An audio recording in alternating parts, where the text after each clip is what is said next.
ಮೊನ್ನೆ ಒಬ್ರು ಅಕ್ಕ ನನಗೆ ಮೆಸೇಜ್ ಮಾಡಿ ಒಂದಿಷ್ಟು ಮಾಹಿತಿಯನ್ನ ಹೇಳಿದ್ರು. ಅಲ್ಲ, ಸ್ಟಾರ್ ಹೆಲ್ತ್ ಇನ್ಶೂರೆನ್ಸ್ ಬಗ್ಗೆ ನೀವು ವಿಡಿಯೋ ಮಾಡ್ತೀರಿ, ಲೇಖನವನ್ನ ಬರಿತೀರಿ.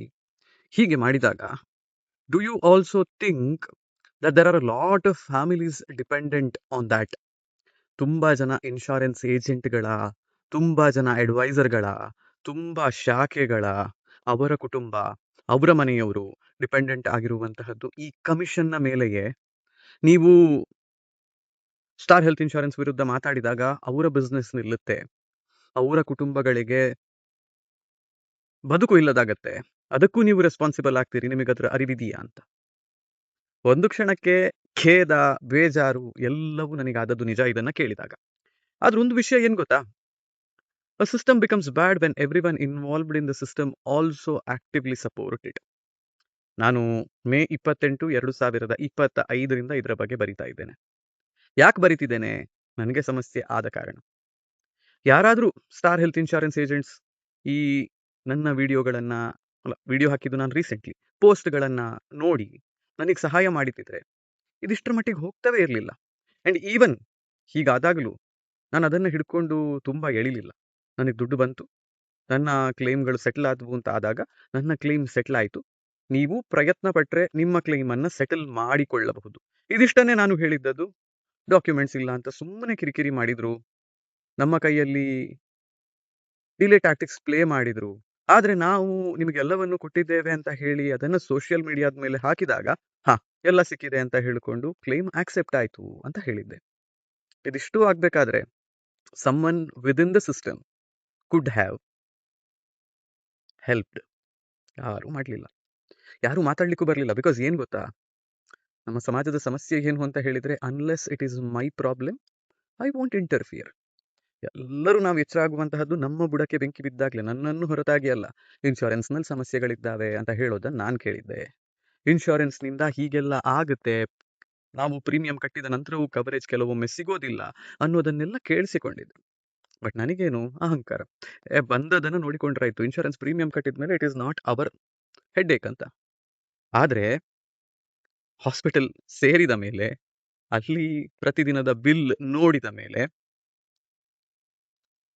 ನಾವು ಹೆಲ್ತ್ ಇನ್ಶೂರೆನ್ಸ್ ಅಂತ ಪೇ ಮಾಡುವಂತಹದ್ದು it is also an investment, so that our investments don't get affected. ಈಗ ನಮ್ಮ ಕೇಸ್ ನೋಡಿದ್ರೆ ಮನೆ ಮಂದಿ ಎಲ್ಲ ಆಸ್ಪತ್ರೆಯಲ್ಲೇ ಇದ್ವಿ. ನಾನು 6 ತಿಂಗಳುಗಳ ಕಾಲ ಕೆಲಸ ಮಾಡಲಿಲ್ಲ. Just imagine, the organisation that I worked for was great. I mean, I'm working for the same organisation even now. They were accommodative. ನೀನೇನು ತಲೆಬಿಸಿ ಮಾಡಬೇಡ ಅಂತಂದ್ರು. ನನ್ನ ಹೆಂಡತಿ ಸಾವನ್ನಪ್ಪಿದ 12 ದಿನದ ನಂತರ ನನ್ನ ಮ್ಯಾನೇಜರ್ಗೆ ನಾನು ಕಾಲ್ ಮಾಡಿಬಿಟ್ಟು, ಕೆಲಸಗಳೆಲ್ಲ ಮುಗಿದ್ವು, ನಾನು ನಾಳೆಯಿಂದ ಡ್ಯೂಟಿಗೆ ಜಾಯ್ನ್ ಆಗಬೇಕಾ ಅಂತ ಕೇಳಿದ್ರೆ ಅವ್ರು ಹೇಳಿದ್ದು, ಡಿಫಿಕಲ್ಟ್ ಟೈಮ್ಸ್, ಮಂತ್ ಎಂಡ್ ತನಕ ಟೈಮ್ ತಗೋ ಮತ್ತು 10 ದಿನದ ರಜೆ, ಆರಾಮದಲ್ಲಿ ನವೆಂಬರ್ 1ಕ್ಕೆ ಜಾಯ್ನ್ ಆಗು, ತೊಂದರೆ ಇಲ್ಲ ಅಂತಂದ್ರು. ಎಷ್ಟು ಜನಕ್ಕೆ ಈ ರೀತಿಯ ಸಹಾಯ ಸಹಕಾರ ಸಿಗುತ್ತೆ? ಎಷ್ಟೋ ಜನರಿಗೆ ಸಂಬಳ ನಿಲ್ತು ಅಂತ ಹೇಳಿದ್ರೆ ಮನೆ ಅಲ್ಲಿಗೆ ನಿಲ್ತು ಅನ್ನುವ ಪರಿಸ್ಥಿತಿ. ಎಷ್ಟೋ ಜನರಿಗೆ ಒಂದು ಆಸ್ಪತ್ರೆಯ ಬಿಲ್ ಬಂತು ಅಂತ ಹೇಳಿದ್ರೆ ವರ್ಷಗಳ ಕಾಲ ಎದ್ದು ನಿಲ್ಲೋದಕ್ಕೆ ಆಗದೆ ಇರುವಂತಹ ಪರಿಸ್ಥಿತಿ. ದೇವರನ್ನ ನಾನು ಯಾಕೆ ಬೈಯೋದಿಲ್ಲ, ದೇವರನ್ನ ನಾನು ಯಾಕೆ ದೂಷಿಸೋದಿಲ್ಲ ಅಂತ ಹೇಳಿದ್ರೆ ಇದೇ ಕಾರಣಕ್ಕೆ. ಒಂದು 6-7 ವರ್ಷದ ಮುಂಚೆ ನಮ್ಮ ಕುಟುಂಬದಲ್ಲಿ ಹೀಗೊಂದು ಆಘಾತ ಆಗಿದ್ದಿದ್ರೆ ನಾವು ಅದೇ ಪರಿಸ್ಥಿತಿಯಲ್ಲಿರ್ತಿದ್ವಿ. ಯಾವತ್ತೂ ಏಳಲಿಕ್ಕೆ ಸಾಧ್ಯವೇ ಇಲ್ಲದಂತಹ ಪರಿಸ್ಥಿತಿಯಲ್ಲಿ. ಈಗ ಎದ್ದು ನಿಂತಿದ್ದೇವೆ. ಎದ್ದು ನಿಲ್ಲೋದಕ್ಕೆ ಯಾರಾದ್ರೂ ಕೈ ಕೊಟ್ಟು ಸಹಾಯ ಮಾಡಿದಾರ ಅಂತ ಕೇಳಿದ್ರೆ ಯಾರು ಮಾಡ್ಲಿಲ್ಲ. ದೇವರೊಬ್ಬನೇ, ಅವನೊಬ್ಬನೇ ಕೊಟ್ಟದ್ದು, ಅವನೊಬ್ಬನೇ ನಮ್ಮನ್ನ ಕಾದದ್ದು ಅಂತ ಹೇಳುವಷ್ಟು ಅಹಂಕಾರ ಅಂತ ನಾನು ಹೇಳೋದಿಲ್ಲ. ಅದು ಇಟ್ ಇಸ್ ಅ ರಿಯಲೈಸೇಷನ್. ಯಾರು ಬರೋದಿಲ್ಲ ಅಂತ ಹೇಳುವಂತಹದ್ದು.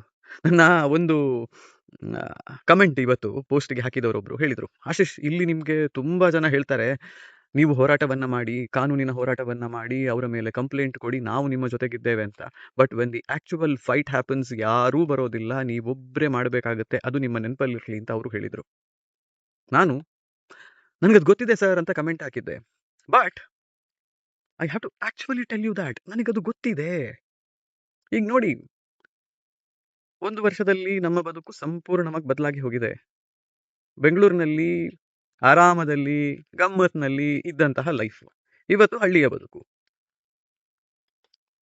ಎಲ್ಲವೂ ನಾನು ನನ್ನ ಹೆಂಡತಿ ಮ್ಯಾನೇಜ್ ಮಾಡಿಕೊಂಡು, ಮಗಳನ್ನ ನೋಡಿಕೊಂಡು ಗಮ್ಮತ್ತಲ್ಲಿದ್ವಿ. 2 ಇನ್ಕಮ್ ಇತ್ತು ನಮಗೆ. ಇವತ್ತು ಅದು 1 ಇನ್ಕಮ್‌ಗಿಳಿದಿದೆ. ಹಳ್ಳಿಗೆ ನಾನು ಬರಬೇಕಾಗಿ ಬಂದಿದೆ. ಯಾರಿದ್ದಾರೆ ನನ್ನ ಜೊತೆಗೆ? ನನ್ನ ಅಪ್ಪ ಅಮ್ಮನನ್ನ ಬಿಟ್ಟು ಮತ್ಯಾರೂ ಇಲ್ಲ. We are the only people who are there even now. ಜಗತ್ತು ಸಿಂಪತಿ ತೋರಿಸಬಹುದು. ಛೇ! ನಿನ್ ಬದುಕಲ್ಲಿ ಹೀಗಾಗಬಾರ್ದಾಗಿತ್ತು. ನಿನ್ನ ಹೆಂಡತಿ ಸಾಯ್ಬಾರ್ದಾಗಿತ್ತು. ನಿನ್ನ ಮಗಳ ಅಮ್ಮನನ್ನ ಕಳೆದುಕೊಳ್ಳುವಂತಹ ಪರಿಸ್ಥಿತಿ ಇಷ್ಟು ಸಣ್ಣ ವಯಸ್ಸಲ್ಲಿ ಬರಬಾರ್ದಿತ್ತು ಅಂತ. But can anyone do anything about it? No. Can anyone feel what we really feel? No. Because we are a part of your life for say 3 minutes, 5 minutes, 10 minutes, 15 minutes a day. ನನ್ನದೊಂದು video ನೋಡಿದಾಗ, ನನ್ನದೊಂದು post ನೋಡಿದಾಗ, ನನ್ನ ಮುಖ ನಿಮ್ಮ ಮುಂದೆ ಬಂದಾಗ ನಿಮಗೆ ನಮ್ಮ ಕಥೆಗಳು ಬೇಜಾರು ತರಬಹುದು. ನಮ್ಮ ಬದುಕು ಅಯ್ಯೋ ಅಂತ ಅನ್ನಿಸಬಹುದು. But this is our life. We live it 24/7. ಇನ್ಶೂರೆನ್ಸ್ನವರು ಒಂದು ವಿಡಿಯೋ ಮಾಡಿ, ಇಲ್ಲ ಇವರು ಕ್ಲೈಮಗೆ ಬೇಕಾದಂತಹ ದಾಖಲೆಗಳನ್ನು ನಮಗೆ ಕೊಟ್ಟಿರಲಿಲ್ಲ, ನಾವು ಅದನ್ನ ಸಿಕ್ಕಿದ ಕೂಡಲೇ ಪ್ರೂವ್ ಮಾಡಿದ್ವಿ ಅಂತೆಲ್ಲ ಹೇಳಿದಾಗ, there is a part of you which feels, oh my God, ನಾನು ಹೇಳಿದ್ದನ್ನೆಲ್ಲ ಸುಳ್ಳು ಅಂತ ಇವನು ಹೇಳ್ತಿದ್ದಾನೆ, ನನಗೆ ಗೊತ್ತಿದೆ ಇದು ಸತ್ಯ ಅಂತ. ಆದರೆ ಜನರು ಸುಳ್ಳನ್ನು ನಂಬೋದು ಸುಲಭ ಅಲ್ವಾ? ಒಂದಿಷ್ಟು ಜನರ ಮನಸ್ಸಲ್ಲಿ, ಓ ಇವರದ್ದು ಏನೋ ತಪ್ಪಿದೆ, ಇವರು ಏನೋ ಕೊಟ್ಟಿರಲಿಲ್ಲ, ಆ ಕಾರಣಕ್ಕೆ ಕ್ಲೈಮ್ ರಿಜೆಕ್ಟ್ ಆಗಿದ್ದು ಅಂತ ಹೇಳುವಂತಹದ್ದು ಬಂದರೆ ನನ್ನ ಕ್ರೆಡಿಬಿಲಿಟಿಗೆ ಏನಾಗುತ್ತೆ? ರಾತ್ರಿ 11 ಗಂಟೆಗೆ ನನಗೆ ಈ ವಿಡಿಯೋ ಕಣ್ಣಿಗೆ ಬಿದ್ದಾಗ ರಾತ್ರಿ ಇಡೀ ಮಲಗಲಿಕ್ಕಾಗದಷ್ಟು ತಲೆಬಿಸಿಯಾಗಿತ್ತು.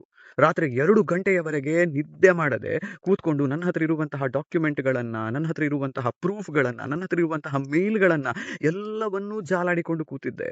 The amount of emotional burden that it puts on you, only you know, because you are the one going through it. ಹಾಗಾಗಿ ಜಗತ್ತಿಗೆ it has opinions. People have their own opinions. People have a directive in their minds on how you should lead your life. ನೀನು ಇದು ಮಾಡಿದ್ದು ಸರಿಯಲ್ಲ, ಇದು ಮಾಡಿದ್ದು ಸರಿ, ನನಗೆ ಇದು ಖುಷಿ ಕೊಡ್ತು ನಿನ್ನ ಬಗ್ಗೆ, ಬಟ್ ಇದು ಸರಿಯಲ್ಲ ನೀನು ಮಾಡ್ತಿರುವಂತಹದ್ದು, ಹೀಗಿರಬೇಡ ನೀನು, ಹೇಳ್ಕೊಂಡು ಹೋಗುತ್ತೆ ಜಗತ್ತು. ಆದರೆ ಹಾಗೆ ಹೇಳುವಂತಹ ಜಗತ್ತು ನಿಮಗೆ ಬೇಕಾದಾಗ ನಿಮ್ಮ ಜೊತೆ ಇರುತ್ತಾ ಅಂತ ಕೇಳಿದ್ರೆ ಇಲ್ಲ. You are the only one who will be there with you.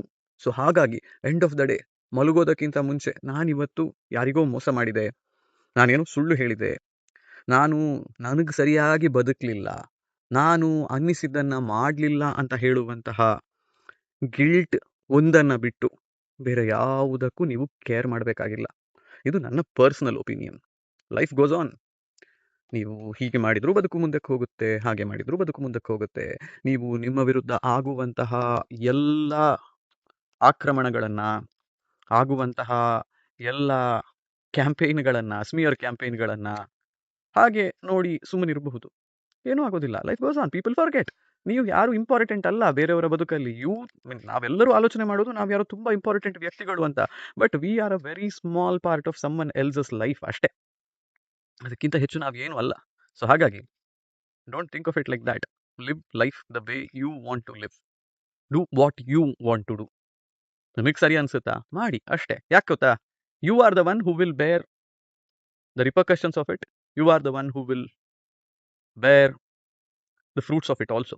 So ಹಾಗಾಗಿ it is okay. We are all adults. We all know what it is and we all keep doing it ಅಷ್ಟೇ. ನಮಸ್ಕಾರ.